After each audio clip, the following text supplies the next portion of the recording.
Welcome to vTalkInsight, Market Drivers Daily for August 18th, 2026. Long-term bond yields are back at levels last seen before the global financial crisis, just as energy shocks and the AI investment supercycle collide. Let us unpack what this repricing in yield means for risk assets, geopolitics, and the AI trade. Global bond markets are in the midst of a powerful reset, with long-dated government yields at multi-decade highs and the pressure most intense at the back end of the curve. In the United States, 30-year Treasury yields have climbed to levels last seen in 2007, with the 10-year trading in the high 4% area and market chatter focused on what happens if it breaks toward 5%. Similar moves are playing out elsewhere, as French, German, Japanese, and other major sovereign yields stretch to decade-plus peaks, turning what used to be a low-rate anchor into a source of upward pressure worldwide. The key message is that this is not just an inflation story. Across the curve, investors point to record fiscal deficits, rising interest costs, and heavy issuance from both governments and corporates as the main drivers of higher real rates and term premiums. In the United States, increased borrowing to fund defense, energy relief, and other commitments is combining with a wave of investment-grade corporate supply, much of it linked to AI and data center capex, to crowd the market and push required yields higher. European sovereigns face similar dynamics, with France, Germany, and others preparing or executing large long-dated deals at yields not seen since before the Euro crisis, while Japanese government bonds no longer offer the ultra-low anchor they once did, especially after currency hedging. Equity markets are starting to respond to this rate shock. The S&P 500 NASDAQ are extending multi-day losing streaks, with long-duration growth segments such as AI-exposed semiconductors, memory, and home builders seeing outsized drawdowns as discount rates rise. Small caps and more leveraged companies are also underperforming as higher yields lift funding costs and question some of the more optimistic earnings trajectories. At the same time, the curve is steepening as softer near-term U.S. data anchors the front end, while the long end sells off, tightening financial conditions without any fresh policy rate hike. There are, however, important countercurrents. Recent Treasury auctions have cleared with healthy demand despite the higher yields, and some fixed-income buyers argue that much of the term premium adjustment has already occurred over the past 6 months. History from 2023 suggests that when 10-year yields trade sustainably around 5%, natural demand can emerge and cap further upside, and today there are indications of renewed interest when yields approach those levels.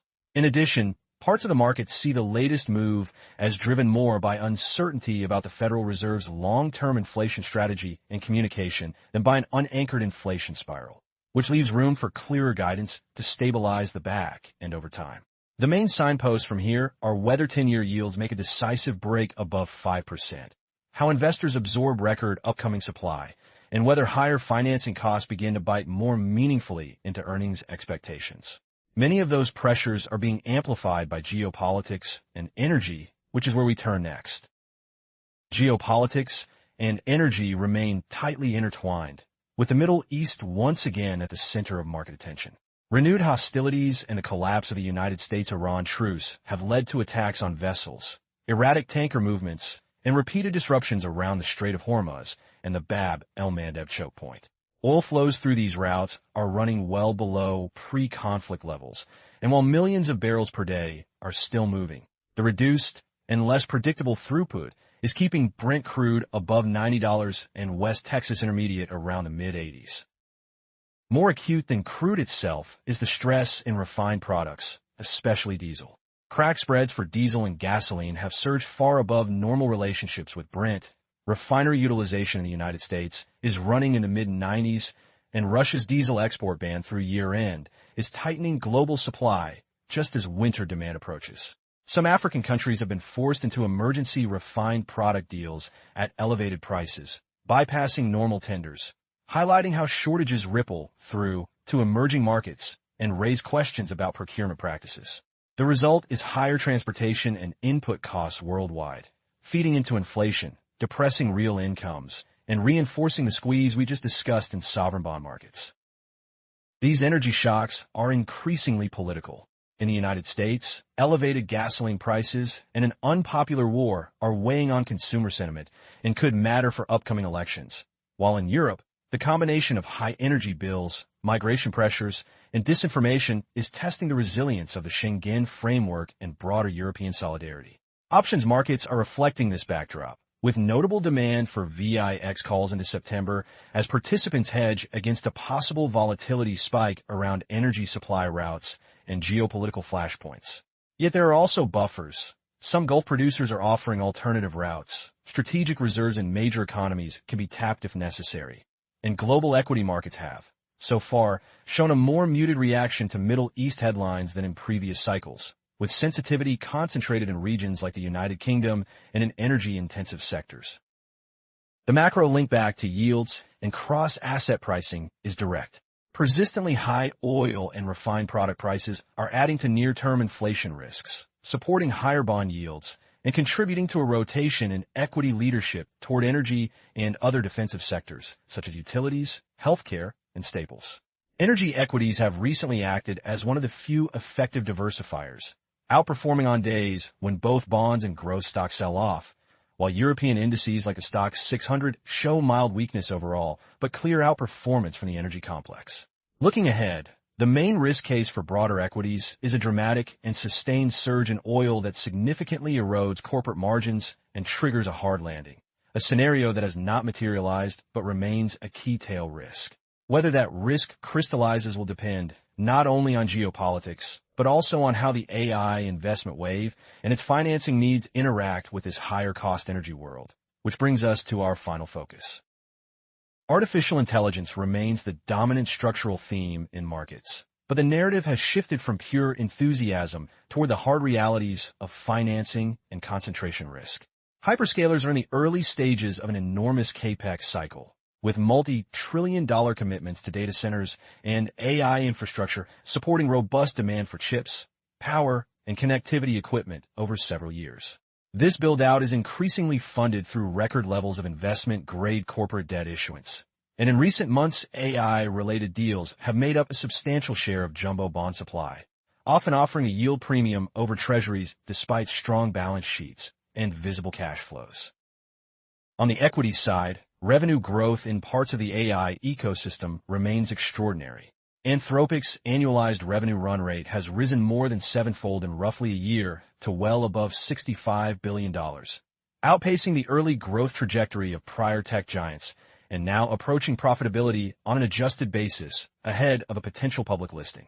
NVIDIA is deepening its role at the center of the ecosystem, including plans to invest around $5 billion into a new OpenAI-linked data center in Ohio that targets hundreds of billions of dollars in revenue by the end of the decade.